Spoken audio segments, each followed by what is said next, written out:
우리는 예수님께서 보여주신 삶의 모범을 따라 어떻게 하면 예수님을 닮아가는 삶을 살아갈 수 있는지 함께 말씀을 나누고 있습니다.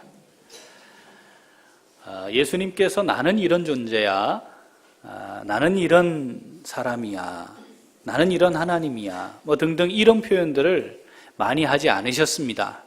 그런데 우리가 읽은 오늘 본문은 그 중에 내가 어떤 존재인지에 대해 아주 명확하게 주신 말씀입니다.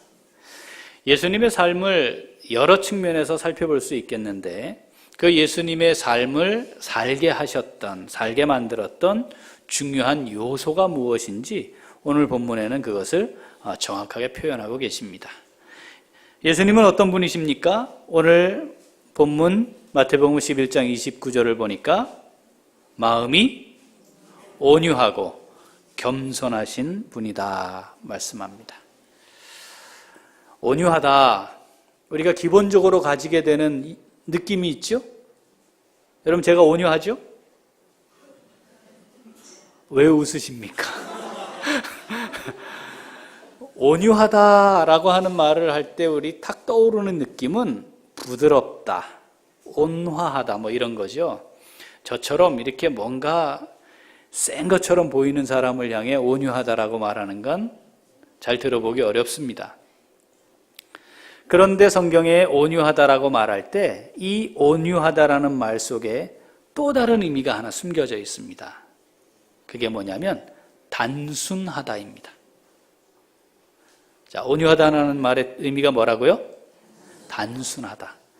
그래서 주님께서 우리에게 보여주신 삶의 모범으로서의 온유한 삶은 두 가지 영역에서 살펴보아야 합니다. 첫 번째 영역은 하나님과 관련된 영역인데, 하나님과 관련된 영역에서 온유하다라는 말이 쓰일 때에는 뜻이 단순하다였습니다. 여러분, 하나님께 대해 다 온유할 수밖에 없지 않나요, 우리가? 그렇지 않나요? 여러분, 교회에서 막 권사님들끼리 또는 성도들끼리 막 서로 얼굴 붉히고 주방에서 이걸 하니 안 하니 이렇게 해야 하니 안 하니 하다가도 제가 딱 나타나면 조용해집니다. 그럴 수밖에 없는 거 아니겠습니까? 그러면 당연히 하나님에 대해 모든 사람들이 다 온유하지요. 감히. 그렇지 않겠습니까? 그런데 이렇게 하나님과 관련이 될 때에 온유하다라는 것은 뭐라고요? 단순하다. 하나님께서 구원 계획을 세우셨습니다. 아들인 하나님을 세상에 사람으로 보내고 십자가에 달려서 죽게 만드는 거래요. 하나님은 그렇다 치지만 당사자 입장은 좀 다르지 않겠습니까? 이게 굉장히 복잡해집니다. 하나님 이 길 내려놓아야 한다? 좋다. 그런데 또 사람으로 살아야 한다? 좋다. 그런데 좀 영광받는 자리에 가서 사람들로부터 인정받는 자리에 가면 안 되나? 기왕에 하나님이 구원하시는 거면 원하시는 건 뭐든지 할 수 있는데 왜 이런 방법을 택해야 하나? 복잡할 수 있습니다. 그러면 마지막 일주일 예루살렘에 들어가 유대인의 왕으로 들어간다 하니까 그때라도 일주일만이라도 잠깐 왕쯤 되면 안 되나? 그리고 다 죄를 사하면 안 되나? 뭐가 복잡할 수 있습니다. 그런데 주님이 하나님께 대해 온유하셨습니다. 이때 뭐라고요? 단순한 겁니다. 하나님께서 정하신 대로 그냥 하는 겁니다. 복잡하게 따지지 않고 하나님의 뜻이면, 하나님 말씀이면, 하나님의 계획이면 그냥 하는 겁니다. 요게 온유, 하나님과 관련된 측면에서의 온유입니다. 두 번째 영역은 사람과의 관계인데, 우리 주님께서 온유하셨는데 특별히 사회적인 약자, 소외된 사람들, 별 볼 일 없는 사람들, 누구에게나 함부로 대함을 받아도 아무 대응도 할 수 없는 그런 사람들에게 찾아가시고 그들과 만나시고 그리고 그들에게 부드럽고 친절하게 그리고 그들을 존중하셨습니다. 이것이 사람과의 관계에서 주님이 보여주신 온유함입니다. 자, 이렇게 하면 뭐가 딱 떠오르는 사건들이 있죠. 워낙 많은데, 자기가 어떤 사람인지 드러낼 수 없고 드러났기 때문에 사람들과 대면하여 보기가 싫어서 사람들이 찾지 않는 시간에 물을 길러 왔던 남편이 5명이나 되었던 그 여인, 아무도 상종하지 않습니다. 더구나 사마리아 사람이라고 하면 더합니다. 그런데 주님이 그 여인과 대화하셨고 그 여인에게 말씀을 주셨습니다. 그를 존중하는 겁니다. 현장에서 간음하다가 잡혀왔습니다. 뭐 하는 거죠? 이제 돌로 쳐 죽이는 겁니다. 그 자리에 그 여인과 말씀하셨고 말씀을 주셨고 그를 존중하여서 용서하시고 기회를 부여하셨습니다. 사람 취급 못 받는 여자 말고 또 있죠? 아이들도 그랬습니다. 예수님을 향해 아이들이 달려올 때에 제자들은 제지했습니다. 그러나 주님이 그 아이들을 안으시고 안수도 하시면서 이 어린 아이와 같지 않으면 하나님 나라에 들어갈 수 없을 것에 대해서도 말씀하셨습니다. 심지어 예수님은 이상하게도 그 당시에 힘있고 신분이 높고 지위를 갖고 있고 돈 많고 하고 싶은 걸 마음대로 할 수 있고 사람들 앞에 당당하고 떳떳하게 설 수 있는 사람들하고는 별로 안 친하신 것 같았습니다. 오히려 사람들로부터 비난받고 조롱당하고 손가락질 받는 사람들과 절대로 같이 하면 안 되는 사람들과 함께 하시면서 친하게 지냈습니다. 그래서 예수님을 향해 죄인들의 친구라고 별명을 붙였습니다. 누가복음 7장 34절 읽어보죠. 인자는 와서 먹고 마심에 너희 말이 보라 먹기를 탐하고 포도주를 즐기는 사람이요 세리와 죄인의 친구로다 하니. 세상은 무언가 많이 가진 사람을 존중해야 한다고 말합니다. 적어도 그들과 좋은 관계를 맺어야 한다고 이야기합니다. 그것이 향후에 내 인생에 정말 중요한 힘이 될 거라고 말하고 그것을 통해 내 인생에 보험을 드는 것이라고 표현합니다. 그런데 주님의 모습을 보면 욕을 한 대상이 나옵니다. 주님 욕하신 거 아시죠? 욕하는 건 나쁜 겁니다. 근데 주님이 욕을 하셨다니까요. 이 독사이 새끼들아. 이거 정말 어마어마한 욕이거든요. 근데 그 욕을 한 대상이 누군지 아십니까? 그 당시에 이스라엘 사회에 모든 권력을 다 쥐고 살았던 사람들입니다. 중요한 것은 많고 적음의 문제가 아니고 얼마만큼 온유한 삶을 사느냐의 문제라는 거지요. 우리가 이 온유함을 이야기할 때 그러면 주님은 어땠느냐 이걸 살피면서 놓치는 부분이 하나 있습니다. 그게 뭐냐면 우유부단한 것을 온유한 것으로 착각하는 겁니다. 하나님의 말씀에 대해 단순하게 따르는 사람은 진리적 기준이 분명하게 되어 있습니다. 공의로움이 분명하게 되어 있습니다. 그러니까 예와 아니요가 분명하지요. 하나님의 뜻과 하나님의 말씀에 따라 정확한 판단을 내릴 수 있는 겁니다. 그런데 어떻게? 부드럽고 친절하며 다른 사람들은 존중할 줄 아는 것. 자, 이것을 온유라 합니다. 주님이 이 삶의 모범을 우리에게 보여주셨습니다. 따라서 주님을 따라가는 성도들의 삶 속에는 온유함의 모습이 드러나야 합니다. 온유한 삶을 살아가는 것이 성도들의 마땅한 바입니다.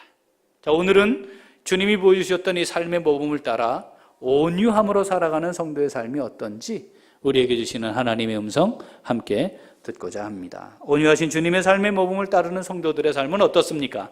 첫째, 다시 한번 첫째, 자, 하나님의 뜻에 단순하게 반응합니다. 하나님의 뜻인가 아닌가를 신중하게 살피지만 하나님의 뜻이다, 하나님의 말씀이다가 분명하면 단순하게 하는 겁니다. 반응하는 겁니다. 따르는 겁니다. 복잡하게 생각하지 않는 겁니다. 우리가 복잡합니다. 세상에 지식이 많아질수록 복잡하고 경험이 많아질수록 복잡합니다. 이게 하나님의 말씀입니다. 깨달아졌는데 그 말씀을 따라 살아가는 것은 내가 그 다음에 해석하려고 합니다. 그래서 결정을 하고도 행동하지 못합니다. 어쩌면 결정하는 것도 주저하거나 미루는 경향들이 발생하는 거죠. 고린도후서 1장 19절, 20절 한번 읽어보겠습니다. 우리 곧 나와 실로아너와 디모데로 말미암아 너희 가운데 전파된 하나님의 아들 예수 그리스도는 예하고 아니라 함이 되지 아니하셨으니 그에게는 예만 되느니라. 하나님의 뜻에 대해 뭐요? 예.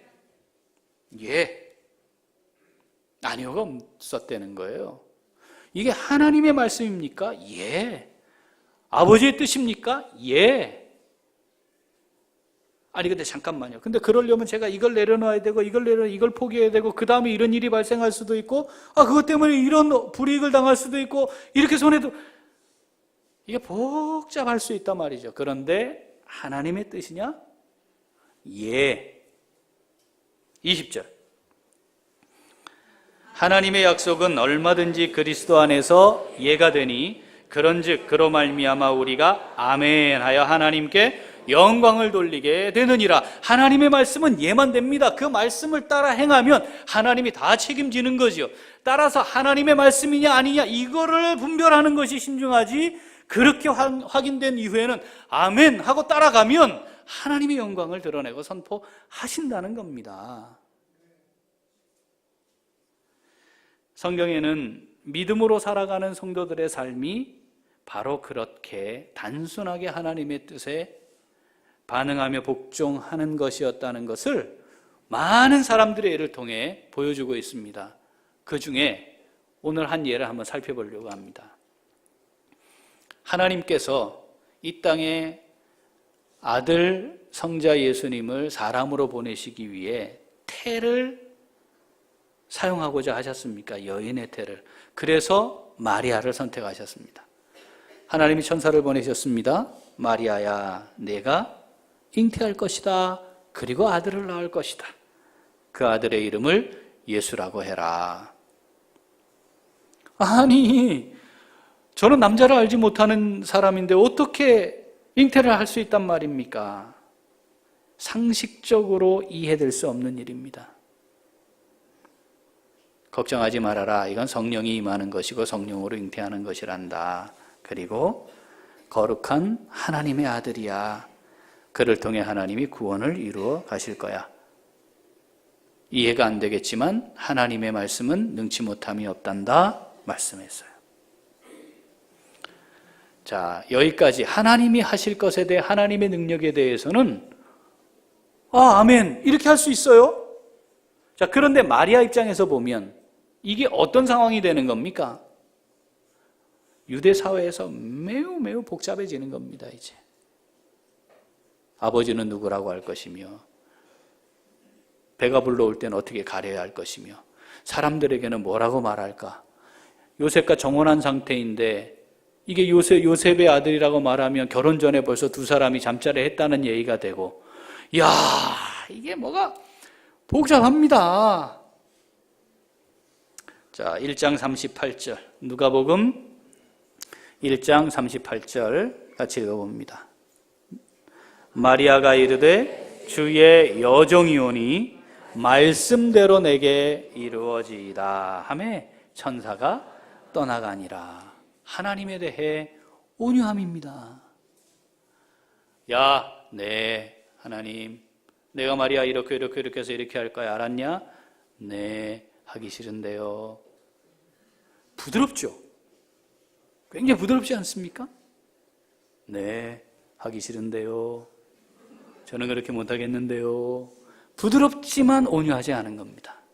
하나님을 향해 온유함이란 어떻게 해요?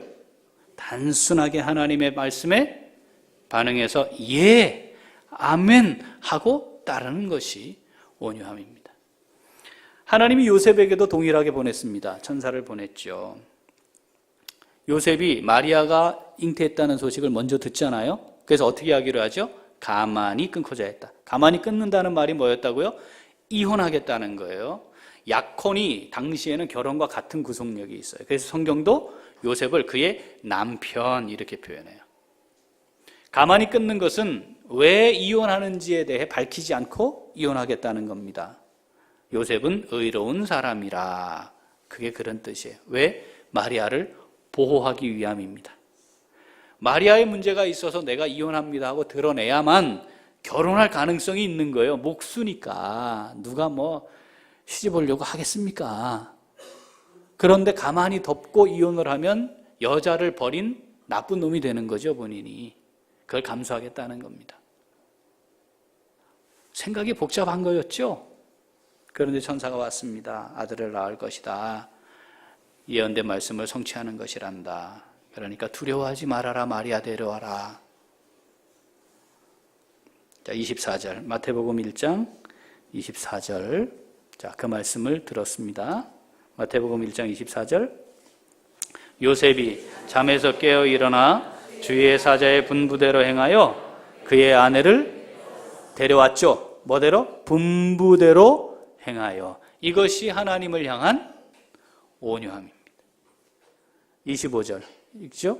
25절. 아들을 낳기까지 동침하지 아니하더니 낳음의 이름을 예수라. 그대로 말씀대로 그대로 합니다. 우리는 어린 나이에 전혀 말도 통하지 않고 문화가 다른 나라에 포로로 잡혀간 한 소년의 이야기를 성경을 통해 알고 있습니다. 생존해야죠. 유대 땅에서는 귀족으로 살았습니다. 부족함이 없었고 원하는 건 다 할 수 있는 사람이었습니다. 그런데 포로로 적의 나라에 잡혀갑니다. 모든 사람들과 관계가 깨져버렸고 정말 두려움과 근심 속에 하루하루를 살아야 하는 상황이었습니다. 그런데 그 소년이 어떻게 했죠? 뜻을 정하여 자기의 몸을 더럽히지 않기로 결정합니다. 하나님의 뜻에 대해 아주 단순한 겁니다. 얼마나 많은 것들을 고려하고 생각해야 했겠습니까? 이렇게 하면 어떻게 될까? 내가 여기서 과연 생존할 수 있을까? 내가 어떻게 하면 여기서 살아남을 수 있을까를 생각해야 하는 긴박한 상황입니다. 그런데 감히 환관장에게 왕이 먹는 것으로 내 몸을 더럽히지 않기를 원합니다라고 말했답니다. 이거 전설이죠? 이야기죠? 하나님에 대해 온유한 겁니다.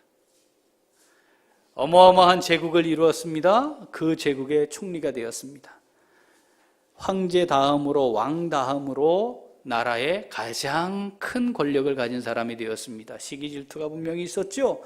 할 수만 있으면 그를 끌어내리려고 하는 치열한 암투가 있는 거 다 알고 있습니다. 그거 모르고 그 자리에 있는 사람 없습니다.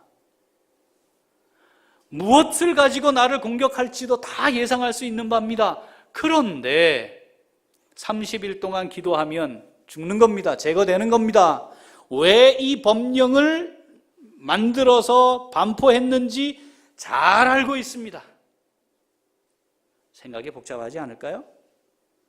그런데 그 다니엘이 하나님에 대해 온유했습니다. 하던 대로 기도했습니다. 그 뒤에 무슨 일이 일어날까?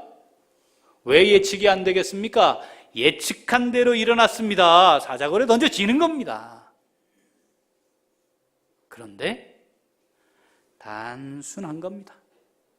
그것이 하나님의 뜻이니까. 나를 이 자리에 세운 분이 하나님이시니까. 그러니까 이 자리에서 사는 것이 하나님의 뜻대로 사는 것이어야 의미가 있는 것이다라는 거죠. 우리는 세상에 대해 굉장히 단순하게 반응합니다. 야근해야죠. 특근도 해야죠. 회사가 정하면 하는 거 아닙니까?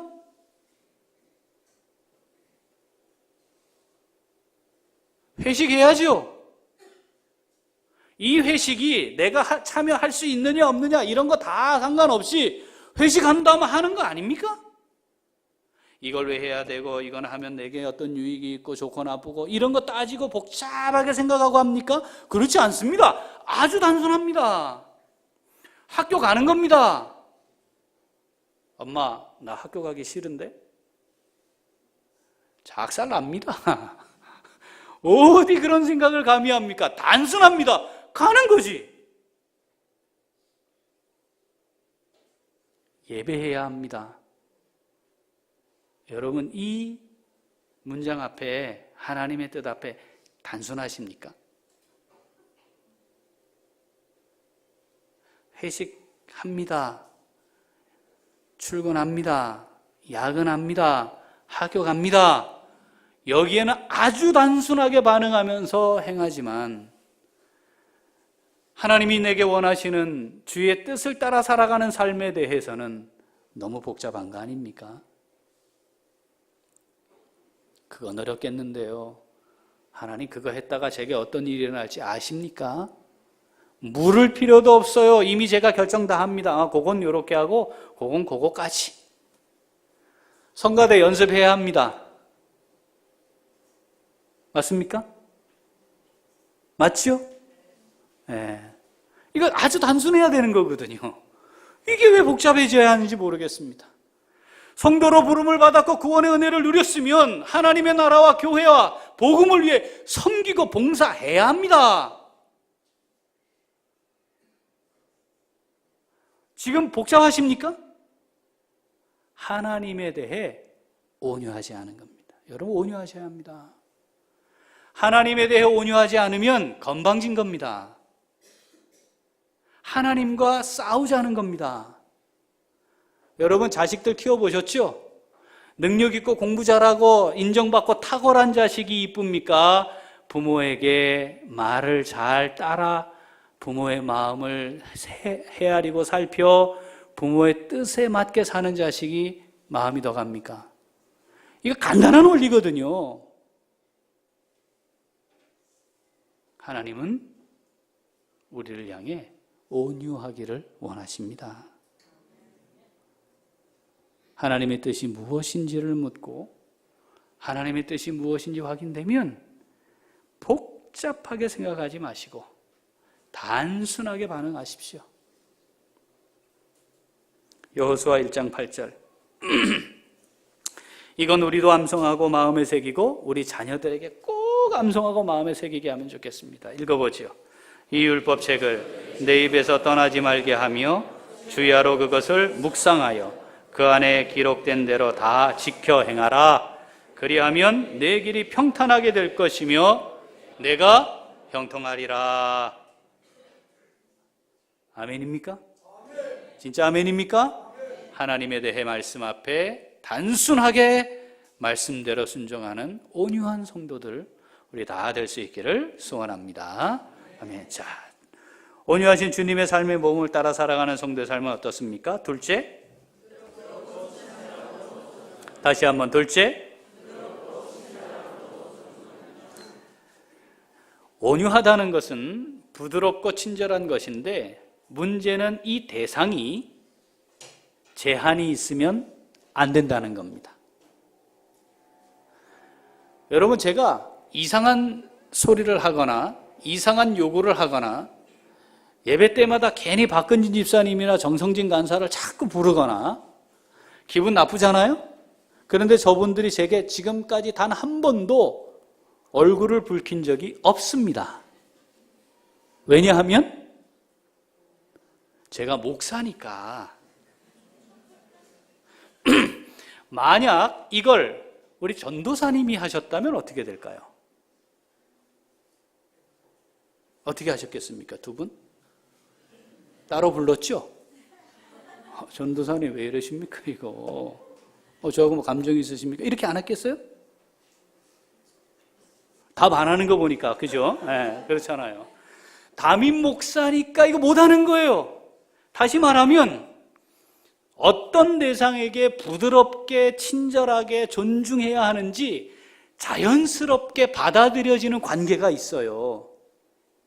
그러니까 이건 가르치지 않아도 강조하지 않아도 다 할 줄 아는 거예요. 문제는 그렇게 하지 않아도 되는 사람들을 세상은 만들었다는 겁니다. 어떻게 만들었냐면 신분이 미천하고 지위가 낮고 가진 것이 없고 별 볼 일 없다고 판단되는 사람에게는 그렇게 안 해도 되는 거예요. 담임 목사에게 하는 것과 부목사에게 하는 것과 전도사에게 하는 것이 달라도 되는 거예요.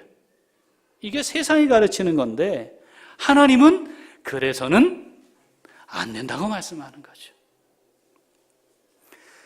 참된 온유함이란 예수 그리스도를 믿음으로 말미암아 갖게 되는 온유함이란 모든 대상을 향하여 다 부드럽고 친절하며 그래서 존중해야 한다는 겁니다. 이걸 주님이 애써서 여러 차례에 걸쳐서 반복해서 보여주셔요. 자, 많은 말씀들이 있는데 두 가지만 한번 읽어보겠습니다. 마태복음 18장 10절 읽어봅니다. 삼가 이 작은 자 중에 하나도 업신여기지 말라. 너희에게 말하노니 그들이 천사들이 하늘에서 하늘에 계신 내 아버지의 얼굴을 항상 배웁느니라. 그도 내가 얼마나 소중히 여기는지 그를 위한 천사를 두고 있고 그 천사를 통해 내가 계속해서 대면하고 있어. 야, 네가 뭔데 내 형상으로 내가 지은 내 사람을 네가 뭔데 업신여기냐? 이렇게 말씀하는 겁니다. 같은 사람이라도 신분이 낮고 미천하다 하더라도 만약의 경우에 우리가 지금 보고 있지 않습니까? 그냥 한 여인입니다. 뭡니까? 그가 권력을 가진 사람도 아닙니다. 그런데 대통령의 특사처럼 행세를 하니까 아무도 그 사람에게 아무 말도 하지 않고 끌려온 겁니다. 누구 때문에? 대통령 때문이죠. 우리가 그 사람을 업신여겨서 안 되는 이유는 하나님이 그 사람을 위하고 있기 때문이라는 겁니다. 그러니까 함부로 하면 안 됩니다. 어떻게 하라고요? 부드럽고 친절함으로 존중해야 합니다. 이것이 세상을 살고 있는 사람들 속에 믿음을 가진 사람이냐 아니냐를 확인하는 거라 이 말입니다. 야고보서 2장 1절 읽어봅니다.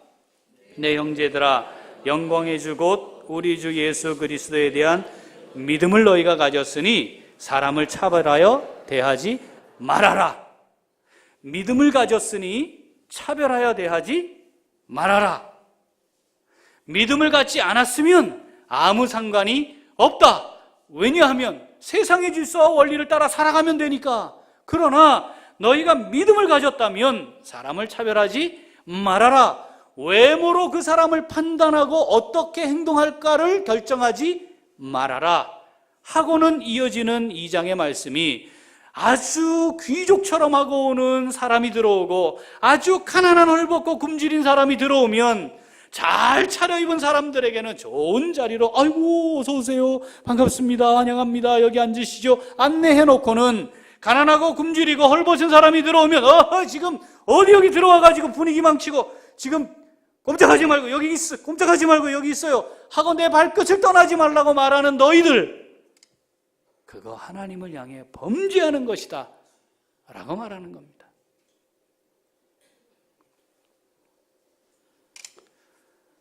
다른 사람을 향해 외적인 조건 그것과 상관없이 부드럽고 친절하게 대해야 합니다.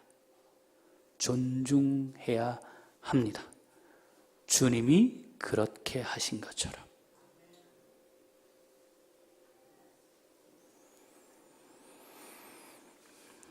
심리학자들이 사람에 대해 연구를 쭉 해놓고 보니까요, 사람 스스로 행복해지는데 아주 중요한 요소가 몇 가지가 발견이 됐는데, 그 중에 하나가 다른 사람에게 친절하는 거래요. 다른 사람에게 친절을 베풀면 그 사람이 행복해지는 것은 물론이거니와 내가 먼저 행복해진답니다. 그리고 다른 사람에게 대가를 바라지 않고 친절을 베풀 때 내 안에 모든 호르몬 체계가 정상으로 회복이 되고 면역 체계가 강해진대요. 홍삼 한 뿌리 먹는 것보다 온유함으로 사람들을 대하는 것이 우리 몸에 훨씬 더 의학적으로도 유익하다는 걸 알아낸 거예요. 부드럽게, 친절하게, 존중합시다. 저 사람들은 왜 저래? 이상하네. 저 사람은 우리하고 좀 다르네. 뭔가가 달라야 하는 거 아닙니까? 이 세상의 구조 속에 들어갔을 때. 그런데요, 이렇게만 끝나면 우리가 아멘 하고 또 내가 이제 온유하게 이렇게 살아야 되겠구나. 부드럽고 친절하게. 아이고, 이렇게 안 하고, 이것도 헤어지면 참 좋겠는데요. 이렇게 내가 좀 바꿔야 되겠구나. 이렇게 생각할 수 있는데, 우리에게 더 강력하게 하나님이 도전하세요. 야, 이렇게라도 할 테니까 좀 해봐라 좀, 이거예요. 마태복음 10장 42절 읽어보겠습니다. 마태복음 10장 42절. 또 누구든지 제자의 이름으로 이 작은 자 중 하나에게 냉수 한 그릇이라도 주는 자는 내가 진실로 너희에게 이르노니 그 사람이 결단코 상을 잃지 아니하리라 하시니라. 아멘. 이 작은 자 하나 보잘것없고 무시해도 되고 함부로 막대해도 되는 그런 위치에 있다고 여겨지는 사람, 그런데 그 사람에게 냉수 한 그릇 대접하는 친절을 베풀면 내가 결단코 마리아 절대로 내가 까먹지도 않을 거야. 꼭 기억하고 있다가 너에게 상 줄 거라니까. 야, 이런데도 너희들 안 할래? 이런 거죠, 하나님 마음이.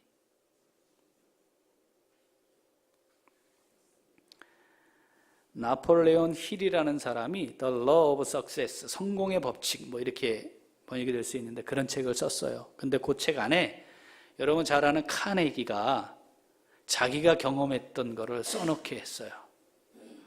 어느 가구점인데 밖에 막 소나기가 갑자기 내립니다. 그런데 한 나이가 많이 드신 할머니가 몸이 거동이 불편해요. 그런 거동이 불편한 채로 그 가구점의 처마에 비를 피하고 있는 거예요. 여러분, 내가 만약에 그 가구점의 점원이었다면 어떻게 하겠습니까?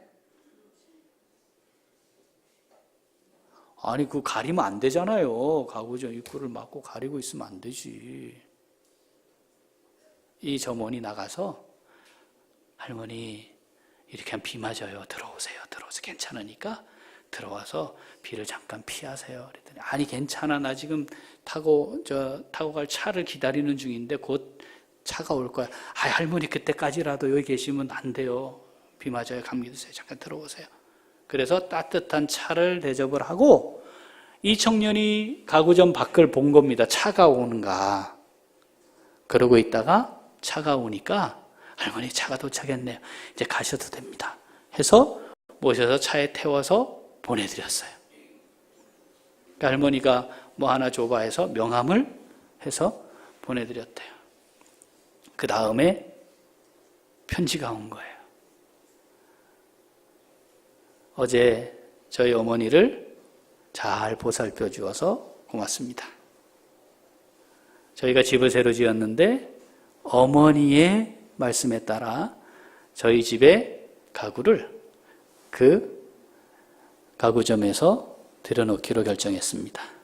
그리고 저희 회사가 새로 건물을 지어서 가구를 다 교체해야 하는데 그 회사의 모든 가구를 그 가구점에서 들여놓기로 했습니다. 오셔서 주문서를 받아가시고 처리하십시오. 그러니까 요 일화를 나폴레온 힐이라는 사람이 책을 쓰게 하면서 이 일화도 같이 써서 넣게 한 거예요. 우연히 일어난 일이죠. 그 사람에게, 또는 보통 일어나지 않는 일인데 그 사람에게만 특별하게 일어나는 일이죠. 하나님 뭐라 그래요? 냉수 한 그릇 대접하면 내가 결단코 절대로 잊지 않을 것이다. 하나님이 그만큼 우리를 이 세상에 보내시면서 이 세상에 대해 온유하기를 원하시는 겁니다. 부드럽고 친절하게 행하고 정말 이 세상 속에서 힘들고 어려운 사람을 만나면 그 사람들을 존중하고 세워주기를 원하시는 겁니다. 하나님이 그것을 잘했다, 내가 너에게 명령한 거니까 의무를 이행했다, 그렇게 넘기지 않으시고 반드시 기억하겠다고 말씀하시는 거죠. 반대로 우리는 우리 스스로의 결정과 판단에 따라 함부로 해도 되는 사람을 정해놓습니다. 그리고 함부로 합니다. 마태복음 18장 6절에는 이런 말씀이 있습니다. 누구든지 나를 믿는 이 작은 자 중 하나를 실족하게 하면 차라리 연자맷돌이 그 목에 달려서 깊은 바다에 빠뜨려지는 것이 나으니라. 실족시키는 것보다는 어떻게 하라는 거예요? 연자맷돌을 그 사람 목에 감아서 바다에 던져버려라. 실족시킨 사람이 연자맷돌을 다는 게 아니고 실족당하는 사람에게 연자맷돌을 묶어서 바다에 던져버려라. 실족하지 않도록. 실족함으로 하나님의 백성의 자리에서 이탈하면 그 책임을 누가 지냐 이 말이죠. 내가 실족시키는 죄, 그거는 내가 져야 할 건데 살인하는 죄와 같은 겁니다. 내가 범하는 것은. 그런데 실족당하는 사람은 살릴 수 있는 겁니다. 영적으로. 그만큼 실족시키는 것에 대해 주의하고 또 주의하라는 거죠. 온유하지 않음으로 인해 우리 주변에 있는 사람들을 실족하게 하는 일들이 실제로 일어납니다. 이것에 대한 경고도 있습니다. 아주 심각한 경고죠. 주님이 우리에게 보여주신 온유한 삶을 따라가려고 또 마음먹고 또 결정하고 또 결단하고 또 우리를 살피지 않으면 우리는 자연스럽게 세상의 원리에 따라 살아가게 될 겁니다. 목사도 큰 교회 목사가 목에 힘주고 큰 교회 목사가 되어 인정받고 싶어하는 그게 있는 겁니다. 작은 교회, 보잘것없는 교회, 개척교회, 성도들이 많지 않은 교회, 목회에 성공하지 못했다고 인정되는 그런 사람들을 쉽게 여기는 풍토가 있을 수 있는 겁니다. 우리 여기에 노출되고 살고 있는 겁니다.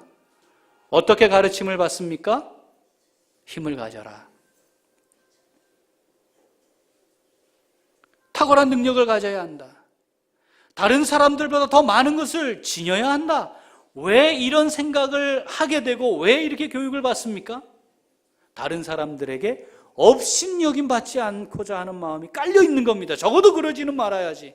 그 말은 반대로 얘기하면 우리가 그런 사람들을 업신여기고 있다는 겁니다.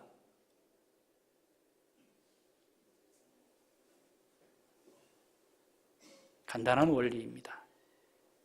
교회 오면 모든 사람을 대해 담임 목사님께 하듯이 하면 됩니다. 간단하죠? 간단하죠? 네, 간단합니다. 출근하셨습니까? 모든 사람을 대하여 사장님께 하듯이 하면 됩니다. 간단합니다, 원리가. 그게 온유함입니다. 하나님은요, 능력 있는 사람을 쓰시지 않았어요. 하나님께 대해 온유한 사람을 사용하셨습니다. 그걸 누구를 통해 분명하게 선포하고 보여주셨습니까? 40세에 능력 있는 모세를 안 쓰셨다니까요. 80세 온유한 모세를 쓰셨습니다. 민수기에 이 사람 모세는 온유함이 지면에 모든 사람보다 더하더라. 이 사람이 40세까지는 아니었다니까요. 아무것도 아님을 인정하고 고백하고 하나님의 뜻에 단순히 반응하고 다른 사람들을 향해 부드럽고 친절하게 대하는 글을 하나님이 쓰셨습니다. 주님이 보여주신 온유한 삶의 모습, 우리의 삶 속에서 확인될 수 있기를 소원합니다. 그것을 향해 이 세상을 향해 담대하게 많은 사람들을 세워가고 주님의 모습이 그런 모습이라고 하는 것을 멋지게 선포해가는, 하나님께 단순하게 반응하여 순종하고 모든 사람을 대해 부드럽고 친절하게 행하여 존중하며 살 수 있는 온유한 하나님의 사람들 다 될 수 있기를 소원합니다. 아멘. 기도합니다. 하나님 아버지 감사합니다.